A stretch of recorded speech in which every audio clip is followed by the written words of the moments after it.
जय हिंद दोस्तों। NCERT with Naved Khan में आप सभी का बहुत बहुत अभिनंदन है। उम्मीद करता हूँ आप सभी अच्छे होंगे। तो आज हमारी ज्योग्राफी की एनसीईआरटी क्लास 6 का चैप्टर 2 स्टार्ट होने वाला है। ठीक है, दैट इज ग्लोब, अक्षांश एवं देशांतर। ठीक है, तो चलिए आज हम इस टॉपिक के बारे में समझेंगे। अक्षांश रेखाओं को देखेंगे क्या है और देशांतर रेखाओं को देखेंगे कि क्या है।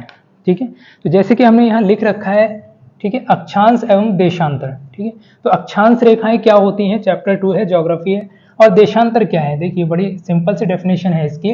अक्षांश को इंग्लिश में बोलते हैं लैटिट्यूड लाइंस। ठीक है,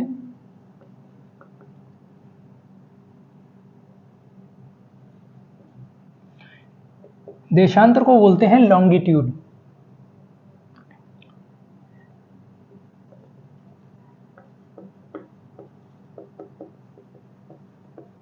अब देखिए इसको समझने का तरीका क्या है। अक्षांश रेखा मतलब लेटीट्यूड। ठीक है, तो लेटीट्यूड जो लाइंस हैं वो कुछ इस प्रकार से होंगे। मान लीजिए ये ग्लोब है हमारा। ठीक है, इस पर क्या होता है कि ये क्या है, 0 डिग्री वृत्त है। तो ये कौन सी लाइन है, जो लेटी हुई लाइन है। ठीक है, बड़ी सिंपल सा तरीका है। लेटीट्यूड मतलब जो लेटी हुई लाइंस है वो क्या है, हमारी अक्षांश रेखाएं हैं। ये 0 डिग्री है। ठीक है, इसे आर्कटिक वृत्त भी कहते हैं, इसे इक्वेटर कहते हैं इंग्लिश में, इसे ग्रेट सर्किल भी कहते हैं। ठीक है, आगे हम पढ़ेंगे कि इसे हम क्या क्या कहते हैं। तो देखिए अक्षांश रेखाएं क्या होती हैं कि पृथ्वी पर, पृथ्वी के ग्लोब पर काल्पनिक रेखाएं हैं ये। ठीक है, जो हर 1 डिग्री पर खींची गई हैं। इस प्रकार से हम समझ सकते हैं। ठीक है, अब सारी खींचने में तो बहुत टाइम लग जाएगा। इससे ऊपर 90 डिग्री है यहाँ। ठीक है, और यहाँ भी 90 डिग्री है। ठीक है, इसके ऊपर का एरिया जो होगा ये है उत्तरी गोलार्ध 0 डिग्री के, और नीचे का होगा ये है दक्षिणी गोलार्ध, यानी कि नॉर्दर्न हेमिस्फीयर,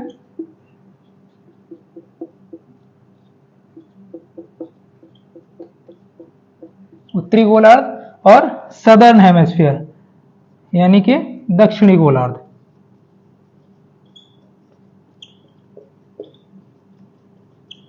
ठीक है, लिखते चलेंगे मेरे साथ साथ। तो ये उत्तरी गोलार्ध 0 डिग्री से यानी कि इक्वेटर से ऊपर का एरिया ये कहलाएगा उत्तरी गोलार्ध, और नीचे का कहलाएगा दक्षिणी गोलार्ध। तो उसके बाद हम, ये मैं इसलिए बता रहा हूं कि उसके बाद हम जब भी लिखते हैं, ये 0 डिग्री हो गया, उसके बाद ये 1 डिग्री हो गया, इसके बाद ये 2 डिग्री हो गया, तो इसको सिर्फ हम डिग्री नहीं लिखते।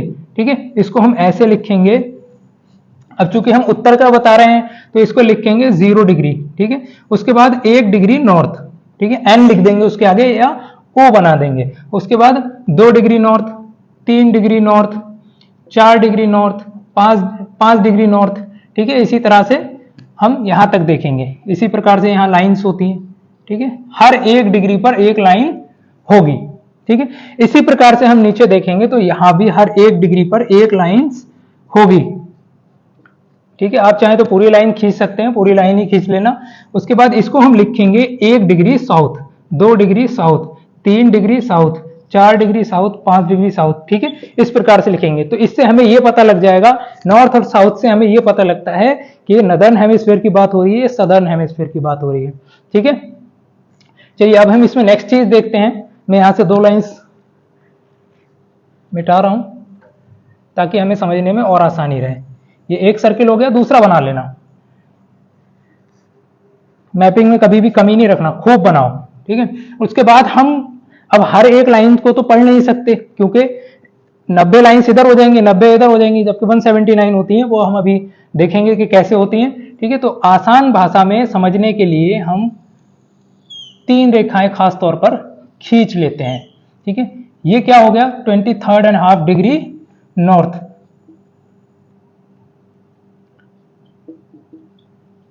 ये हो गया 66.5 डिग्री नॉर्थ। ठीक है, यानी कि 23.5 डिग्री उत्तर और 66.5 डिग्री उत्तर। ये क्या है बताइए, चलिए मैं बता देता हूं। ये है मकर रेखा। ठीक है, और ये क्या है, आर्कटिक वृत्त। इससे समझने में हमें आसानी होती है ग्लोब को। ठीक है, उसके बाद सेम इसी तरह से 2 लाइंस यहां होती हैं, बनाते चलिए। ये क्या है, कर्क रेखा, और ये भी सेम क्या है, आर्कटिक वृत्त। आर्कटिक वृत्त कह देंगे इसे, या आर्कटिक सर्किल कहेंगे इंग्लिश में, ठीक है, आर्कटिक सर्किल, ठीक है।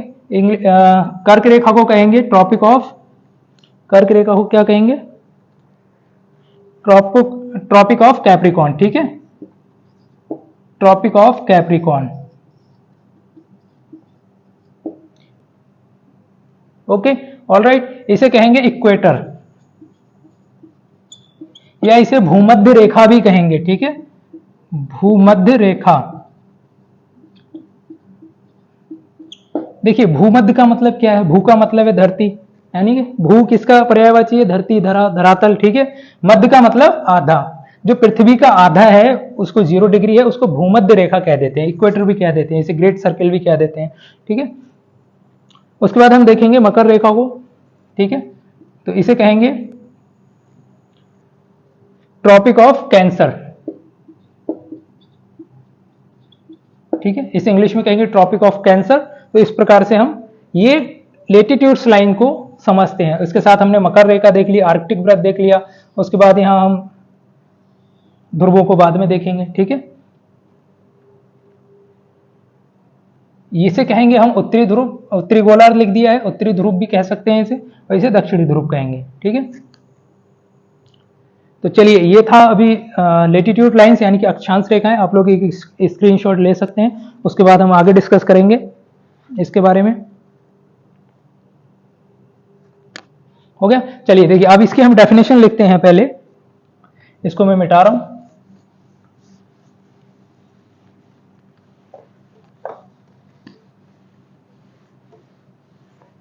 देखिए, हम बहुत आसान भाषा में अभी इसको समझने का ट्राई करते हैं, परेशान नहीं होना है, ठीक है, बिल्कुल एकदम खुश रहना है, पढ़ाई तो करना है, कोई इतना मुश्किल काम थोड़ी है।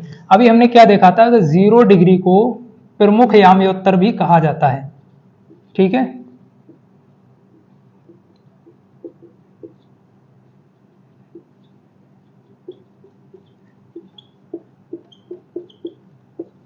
जीरो डिग्री को क्या कहते हैं, प्रमुख याम्योत्तर, ग्रेट सर्किल या इक्वेटर भी कहते हैं, ठीक है। कुल अक्षांश कितने हैं,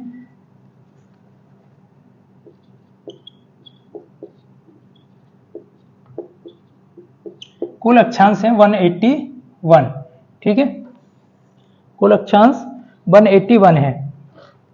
और कुल नंबर ऑफ लेटिट्यूड लाइंस यानी कि रेखाओं की संख्या कितनी है, ठीक है, रेखाओं की संख्या तो है 179, ओके। अगर रेखाएं पूछा जाता है 179 है, और अक्षांश अगर पूछा जाता है तो 181 है, ठीक है। अब 0 डिग्री को क्या क्या कहते हैं, प्रमुख याम्योत्तर भी कहते हैं, ग्रेट सर्किल भी कहते हैं, ग्रेट, ठीक है, ग्रेट सर्किल भी कहते हैं, इसे विषुवत वृत्त भी कहते हैं, ठीक है, विषुवत वृत्त भी कहते हैं, भूमध्य रेखा भी कहते हैं, ये सारे इसी के नाम हैं। अच्छा, अभी हमने देखा था जैसे यहाँ पे, ठीक है, हर 1 डिग्री पर एक लाइन खींची हुई है, ठीक है, ये 0 डिग्री हो गया, ये नॉर्दर्न हेमिस्फीयर हो गया, ये सदर्न हेमिस्फीयर हो गया, ठीक है। तो ये 1-1 डिग्री के बीच की दूरी कितनी है ये हम देखते हैं, ठीक है। तो अक्षांश रेखाओं के मध्य की दूरी कितनी होती है, 1 डिग्री बराबर 1.2 किलोमीटर, ओके। 1 डिग्री पर 111.2 किलोमीटर होती है, और इसको नापने की यूनिट जो होती है गोरे होती है, ठीक है। अंग्रेजों ने बनाया, गोरे हैं तो गोरे ही उन्होंने लिख दिया। जैसे हम अगर भार को मापते हैं तो किस में मापेंगे, केजी में। तरल को मापते हैं, लिक्विड को किस में मापेंगे, लिक्विड में, ठीक है। हम गैस को मापते हैं केजी सेंटीमीटर स्क्वायर में। इसी तरह से अक्षांश रेखाओं के मध्य की दूरी नापने की यूनिट है गोरे, ऑलराइट, ठीक है। इसके बारे में हम और देखते हैं थोड़ा सा। इसकी बहुत अच्छी सी डेफिनेशन मैं आपको छोटा सा एक बोल करके लिखवा देता हूं, आप लिख लीजिए, क्योंकि इस पे लिखने में फिर और ज्यादा टाइम लगेगा। मैं सोच रहा हूं कि वीडियो भी छोटी हो और आपको ज्यादा से ज्यादा इंफॉर्मेशन मिल सके, ठीक है। तो लिखिए, किसी स्थान की या बिंदु की या धरातल पर पृथ्वी के केंद्र से, ठीक है, अभी समझाऊंगा मैं, भूमध्य रेखा के सापेक्ष कोणीय दूरी अक्षांश कहलाती है, ठीक है। सपोज दैट ये कह रहे हैं, ठीक है, धरातल पर किसी रेखा के, पृथ्वी का किसी भी बिंदु पे ले लिया जाए, ठीक है, किसी रेखा के सापेक्ष, ठीक है, कोणीय दूरी, जो कोणीय दूरी होगी बराबर जो उसके 90 डिग्री का कोण बनाती हो, ठीक है, उसको क्या कहेंगे, अक्षांश रेखाएं कहलाती हैं। ठीक है, दो समान कोण को मिलाने वाली, सपोज दैट ये अगर कोण को मिला रही है 90 डिग्री, ठीक है, तो ये क्या होगी, अक्षांश रेखाएं होंगी। ठीक है, यहां देख लिया जाए, यहां देख लिया जाए, कहीं भी अगर 90 डिग्री का कोण बना रही है, अक्षांश रेखाएं हैं वो। अगर सबसे बड़ी अक्षांश रेखा पूछा जाए, सबसे बड़ी अक्षांश रेखा कौन सी है, सबसे बड़ी अक्षांश रेखा 0 डिग्री है। ठीक है, इसको लिख लीजिए, सबसे बड़ी अक्षांश रेखा 0 डिग्री सबसे बड़ी अक्षांश रेखा है। उसके बाद जैसे जैसे ध्रुवों की तरफ रेखाएं जाती हैं, रेखाएं छोटी होती चली जाती हैं। अच्छा, पृथ्वी की गति हम जब नेक्स्ट चैप्टर जब पढ़ेंगे पृथ्वी की गतियां, तो हम देखेंगे कि उसका घूर्णन पर भी असर पड़ता है। ठीक है, जो विषुवत वृत्त पे है, यहाँ सबसे ज्यादा तेज गति होती है, जैसे जैसे ऊपर जाते हैं वैसे वैसे गति कम होती जाती है, उसको भी हम लिख लेंगे। ठीक है, उसको भी देखेंगे। ठीक है, अक्षांश रेखाएं ये हो गई। बाकी अक्षांश रेखाओं से, ठीक है, किसी भी व्यक्ति की, सपोज दैट कोई व्यक्ति यहाँ है या कोई वस्तु यहाँ है या फिर कोई स्थान यहाँ है, तो इनकी हम दूरी आसानी से निकाल सकते हैं। हमें अक्षांश और देशांतर रेखाओं का ज्ञान होना चाहिए, तो हम आसानी से निकाल लेंगे उसको। ठीक है, तो ये तो हो गई हमारी अक्षांश रेखाएं। चलिए अभी हम देखते हैं देशांतर रेखाएं, कि देशांतर रेखाएं क्या है। ठीक है, इसको मैं मिटा रहा हूं।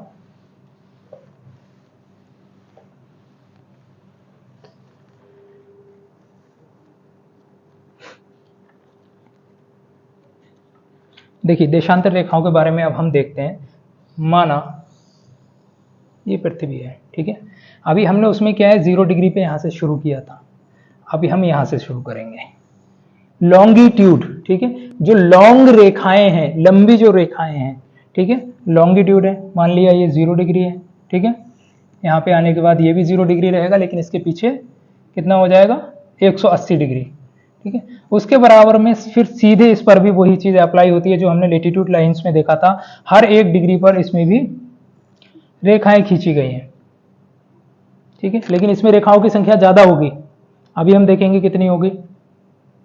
ठीक है, इसी प्रकार से अब हम 0 डिग्री से इस तरफ का जो भाग है, मान लिया, ठीक है, इसको हम क्या कहेंगे, इस तरफ वाले भाग को कहेंगे पूर्वी गोलार्ध।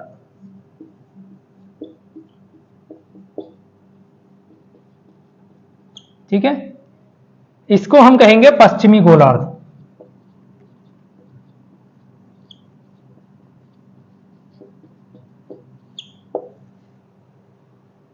ठीक है, इंग्लिश में कहेंगे इसे ईस्टर्न हेमिस्फीयर, इसे कहेंगे western hemisphere. Okay, eastern hemisphere, western hemisphere. Same इसमें भी ऐसे ही, सॉरी, हर 1 डिग्री पर लाइंस खींची गई हैं।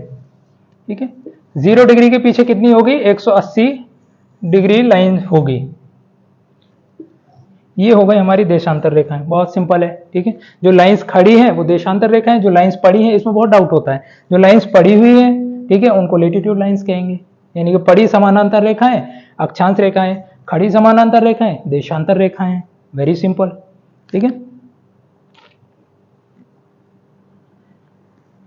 ठीक है, इसको 0 डिग्री देशांतर कहेंगे, क्योंकि देशांतर रेखाएं हैं तो देशांतर लिखना पड़ेगा।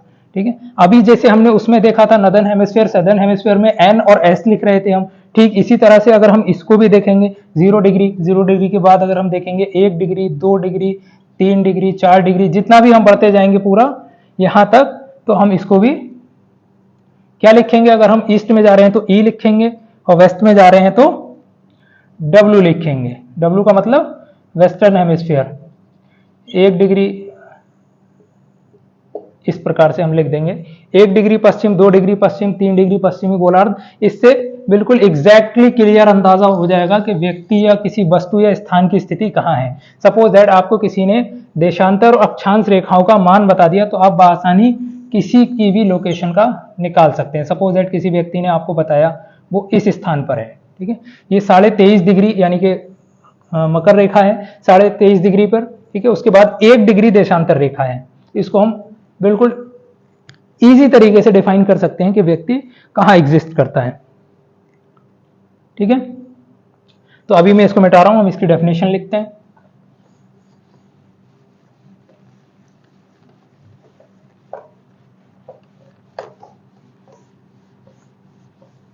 देखिए मैं इसको क्या है पहले भी ड्रॉ करके रख सकता था और उसके बाद उसको एक्सप्लेन यहां कर सकता था, उससे वीडियो तो जरूर थोड़ी सी छोटी हो जाती, लेकिन ऐसे इस तरह से बना करके देखने में ज्यादा सही रहता है, ठीक है। अभी मान लिया डिजिटल बोर्ड होता, उस पर कॉपी करके यहां बना लिया, तो ऐसे कॉपी करके तो बुक में भी लिखा हुआ है ना। तो इसलिए मेरी नजर में है कि बना करके ही दिखाया जाना चाहिए, तो जल्दी समझ में आता है, लिख लिख के देखने से ज्यादा समझ में आता है, ठीक है। तो अभी लिखिए यहां पे देशांतर रेखाओं के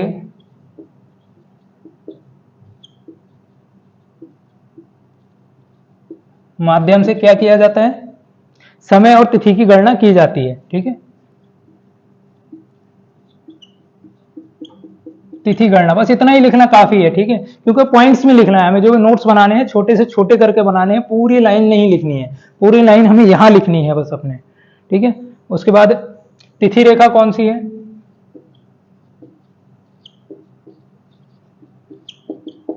180 डिग्री जो है वो तिथि रेखा है, ठीक है। उसके बाद हम देखेंगे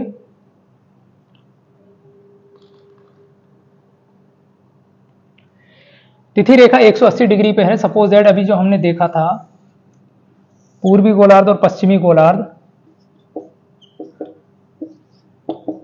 मान लिया ये 0 डिग्री है, लेकिन इसके पीछे 180 डिग्री है, या इसको हम 180 मान लेते हैं तो इसके पीछे क्या होगी, 0 डिग्री होगी, ठीक है। तो अगर यहाँ पे जो डेट है इसके हम इस साइड जाएंगे, इस साइड जाने से और इस साइड जाने से 24 घंटे का फर्क हो जाता है, ठीक है। तो इसके हम अगर माध्यम आर पार जाएंगे, ठीक है, तो इसमें क्या होगा, तिथि चेंज हो जाएगी, ठीक है, तिथि बदल जाएगी, रेखा सिर्फ एक रेखा के पार करने से डेट अलग अलग हो जाएगी, ठीक है। तो इसमें हम लिखेंगे पश्चिमी गोलार्ध, पूर्वी गोलार्ध से पश्चिमी गोलार्ध में जाने पर तिथि चेंज हो जाती है यानी बदल जाती है।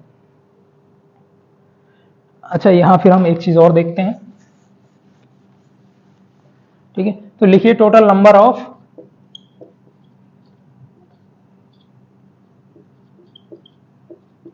लॉन्गिट्यूड, ठीक है, शॉर्ट में लिख रहा हूं मैं, कितना है 360, क्योंकि पृथ्वी पूरा 360 डिग्री घूमती है तो 360 ही वो है, ठीक है। मैं एक बार आपको इसमें ग्लोब में भी दिखाता हूं इसको, ठीक है। जैसे हमने यहां देखा था अभी अक्षांश रेखाएं, ठीक है, हमारी पृथ्वी ऐसे है 23.5 डिग्री झुकी हुई है, ठीक है। तो ये बीच वाली जो रेखा आपको दिखाई दे रही होगी ये क्या है, विषुवत वृत्त यानी कि ग्रेट सर्किल है ये, ठीक है। इसके ऊपर का जो पार्ट्स है ये ग्लोब है, इसके ऊपर का पार्ट्स ये कौन सा हो गया, ये हो गया नदर्न हेमिस्फीयर यानी कि उत्तरी गोलार्ध, और ये वाला पार्ट कौन सा हो गया, ये हो गया दक्षिणी गोलार्ध यानी कि सदर्न हेमिस्फीयर, ठीक है। अब मैं इसमें आपको 180 डिग्री की रेखा देख करके बताता हूं,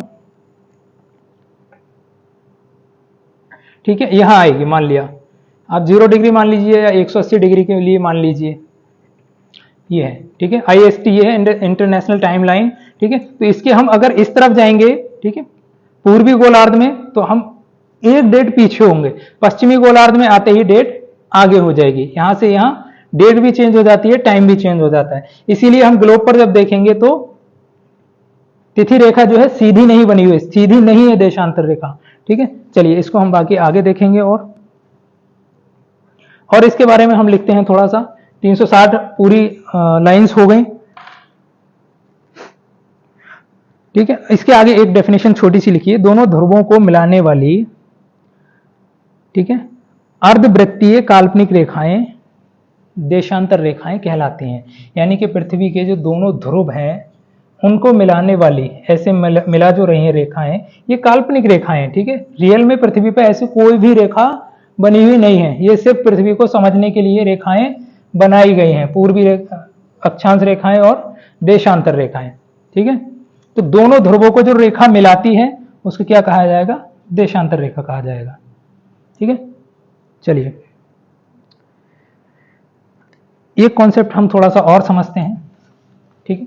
टाइम का कॉन्सेप्ट है उसको हम थोड़ा सा देखेंगे, इसको मैं क्लियर कर रहा हूं।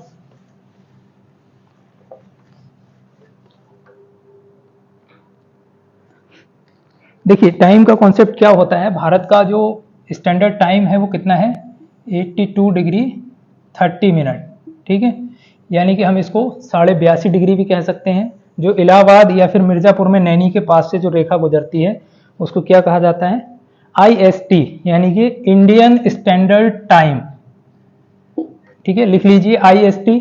आपने कहीं कहीं देखा होगा ना कि कुछ पैकेट्स वगैरह पे, नहीं पैकेट्स पे नहीं रहता है, कुछ कुछ जगह पे टाइम जहां पे दिया हुआ रहता है वहां लिखा होता है 5.5 घंटे प्लस, ठीक है, GMT। वो क्या है, GMT होता है ग्रीनविच मेडिटेरियन टाइम। जो कहां पे है, ये कितने पे होगा, ये होगा 0 डिग्री पे, आप ऐसे बना लीजिए। एक होता है UST। UST क्या होता है, यूनाइटेड स्टेट स्टैंडर्ड टाइम, ठीक है। यानी कि USA का जो स्टैंडर्ड टाइम है वो कितना है 72 डिग्री पर है, ठीक है। इंडिया का कितने पे है 82 डिग्री पर है। ये देशांतर रेखाएं हैं मान लिया, ठीक है। तो अब हम इसको देखते हैं टाइम कॉन्सेप्ट क्या होता है।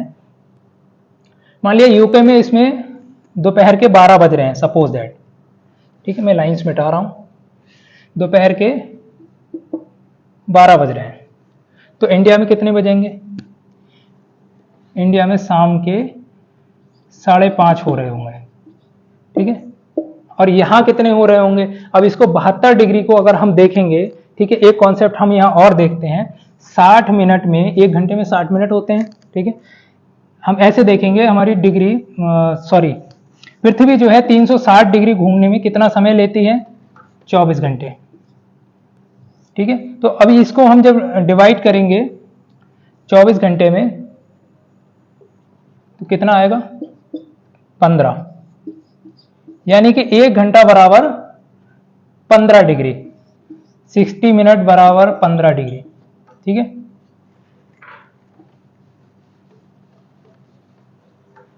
तो हम इसको जब भाग करेंगे तो 15 चौका 60, यानी कि हम ऐसे कह सकते हैं कि 4 मिनट बराबर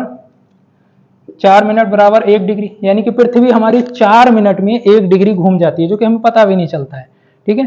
तो अब हम अगर इस कॉन्सेप्ट को निकाल करके देखेंगे तो सेम टाइम यही आएगा, ठीक है।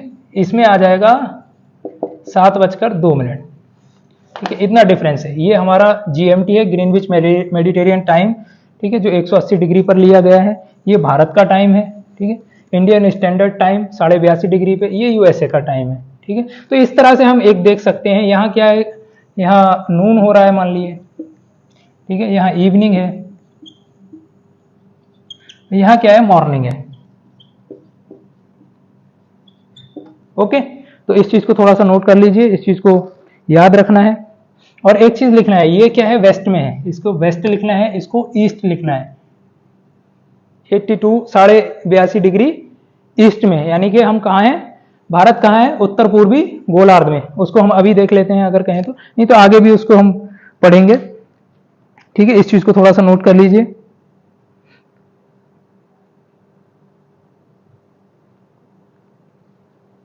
नेक्स्ट चैप्टर हमारा पृथ्वी की गतियां है। अच्छा, इस चैप्टर में जो दूसरा चैप्टर है इसमें एक चीज और है, हम थोड़ा सा उसको और देख लेते हैं, उसके बाद हमारी ये वीडियो खत्म होती है। नेक्स्ट वीडियो में फिर हम देखेंगे पृथ्वी की गतियां, यानी कि चैप्टर 3।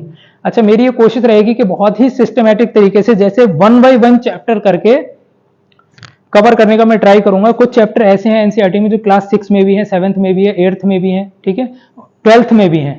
बस इतना सा डिफरेंस है कि जो चैप्टर पहले दिए हुए हैं थोड़ा सा कम और इजी में, वो आगे जाकर के थोड़ा सा डिटेल में पढ़ा दिए गए। तो मेरी ये कोशिश रहेगी कि उन सारे चैप्टर को एक साथ बाइंड अप कर दिया जाए, ताकि ज्यादा बार बार हमें ना पढ़ना पड़े, ज्यादा हमारा बार बार टाइम कंज्यूम ना हो,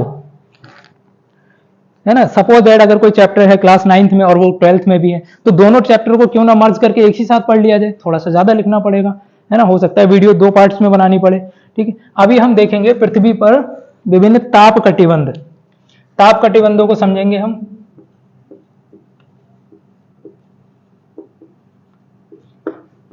ठीक है, देखिए ताप कटिबंध क्या है, ये हमारी पृथ्वी है, ठीक है, सेम वही। इस चीज को तो बिल्कुल रट लीजिए एकदम। ये जो 5 लाइंस है ना, सॉरी बहुत दूर हो गया, इन 5 लाइंस को तो एकदम रट डालिए, ठीक है। ये 0 डिग्री हो गया, ठीक है, ये 23.5 degree north, 66.5 degree north, 23.5 degree south, 66.5 degree south. ठीक है, देखिए अभी यहाँ क्या है, ये आर्कटिक वृत्त है, आर्कटिक सर्कल। ठीक है, ये कर्क रेखा है। चलिए लिखता नहीं हूं मैं, फिर नहीं तो अभी तो एक बार हमने लिख लिया, रिपीट हो जाएगा। ये कर्क रेखा है, ये 0 डिग्री है, यानी कि प्रमुख यामी-उत्तर है। ये मकर रेखा है ये। अभी हम इसको देखते हैं कि ये क्या है। इसका मान लीजिए 0 डिग्री से 10 डिग्री यहां, ठीक है, और 10 डिग्री यहां। ऑलराइट, ये क्या, ये कौन सा जोन हो गया? इसको कहेंगे हम, इक्वेटर पे जो हो गया उष्ण कटिबंध।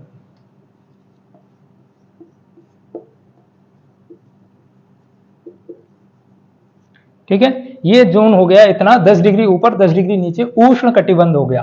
ठीक है, फिर हम इसी तरह से इसको देखेंगे जो कर्क रेखा पे है, ये कौन सा हो गया? ये हो गया उपोष्ण कटिबंध। लिख लीजिए,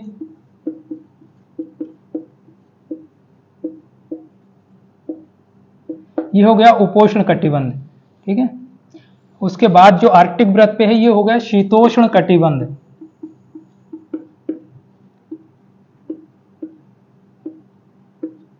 उसके बाद जो यहां ध्रुव पे आ जाता है, हमने जनरली ऐसे बना लिया, तो ये हो गया शीत कटिबंध। ठीक है, इसे इंग्लिश में कहेंगे, इंग्लिश भी लिख लेते हैं इसकी, देखिए इसे कहेंगे टेम्पर्क जोन।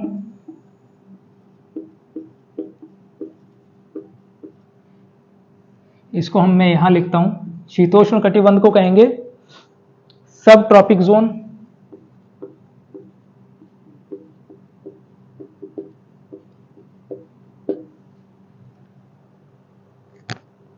और उष्ण कटिबंध को क्या कहेंगे? Equator zone.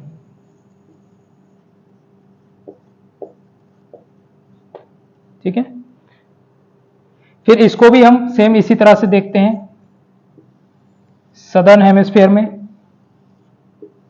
ये भी सेम, इसको भी हम यही कहेंगे। ये क्या हो गया? उष्ण कटिबंध। ठीक है, ये हो गया उपोष्ण कटिबंध।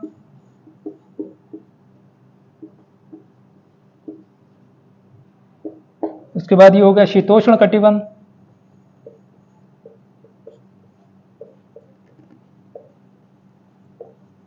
उसके बाद यहां जो ध्रुवों पर हो जाएगा वो हो जाएगा शीत कटिबंध। ठीक है, तो ये पृथ्वी के क्या है? ये ताप कटिबंध है। ठीक है, इन ताप कटिबंधों को देख लेना है एक बार। ठीक है, ताप कटिबंधों का निर्धारण क्या है? अक्षांश रेखाओं के आधार पर किया जाता है। आप देख सकते हैं कि इसमें लॉन्गिट्यूड लाइंस का कोई रोल नहीं है, ये सिर्फ अक्षांश रेखाओं के आधार पर ताप कटिबंधों का निर्धारण किया जाता है। एक बार और देखते हैं हम, 0 डिग्री पर क्या होता है? 10 डिग्री ऊपर 10 डिग्री नीचे तक उष्ण कटिबंध। थोड़ा बहुत अप डाउन और हो सकता है, लेकिन जो औसतन लिया जाता है वो यही लिया जाता है। ठीक है, उसके बाद 23.5 डिग्री पे उपोष्ण कटिबंध, 66.5 डिग्री यानी कि आर्कटिक वृत्त पे क्या होगा? शीतोष्ण कटिबंध। ध्रुवों पे आकर के क्या हो जाता है? शीत कटिबंध, इंग्लिश में कहते हैं टेम्पर्क जोन। ठीक है, सेम यहां भी टेम्पर्क जोन कहेंगे, इसको भी सब ट्रॉपिक जोन कहेंगे। उपोष्ण कटिबंध को एक बार देख लेते हैं, इसको ट्रॉपिक जोन कहेंगे। ठीक है, ये सब ट्रॉपिक जोन है, ये ट्रॉपिक जोन है। तो ऐसे ही यहां इसको भी ट्रॉपिक जोन कहेंगे, इसको सब ट्रॉपिक जोन कहेंगे, इसको टेम्पर्क जोन कहेंगे। ठीक है, तो बार बार इंग्लिश लिखने से कोई फायदा नहीं है, टाइम कंज्यूम होगा। ठीक है, तो यहां पर ये क्लास 6 की चैप्टर 2 जो है, ज्योग्राफी की क्लास 6 है जो है, उसका चैप्टर 2 कंप्लीट होता है।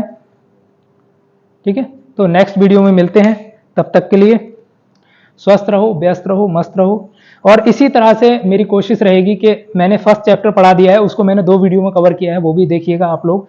ठीक है, उसके बाद आज ये दूसरा चैप्टर हो गया, तो डेली मेरी एक कोशिश रहेगी कि एक चैप्टर तो कम से कम लेकर के आया जाए। वीडियो थोड़ी लंबी हो सकती है, बट आपको थोड़ा सा पेशेंस रखना है। देखिए, अगर कुछ सीखना है तो सीरियस होना पड़ेगा, राइट। आप लिख लिख करके, बार बार लिख लिख करके, ठीक है, 1 पेज 2 पेज 4 पेज एक ही सब्जेक्ट पे आप खराब कीजिए, एक ही मतलब कॉन्सेप्ट पे आप खराब कीजिए, कोई दिक्कत नहीं है। ठीक है, आपको लिखना ही पड़ेगा, थोड़ा सीरियस होना ही पड़ेगा।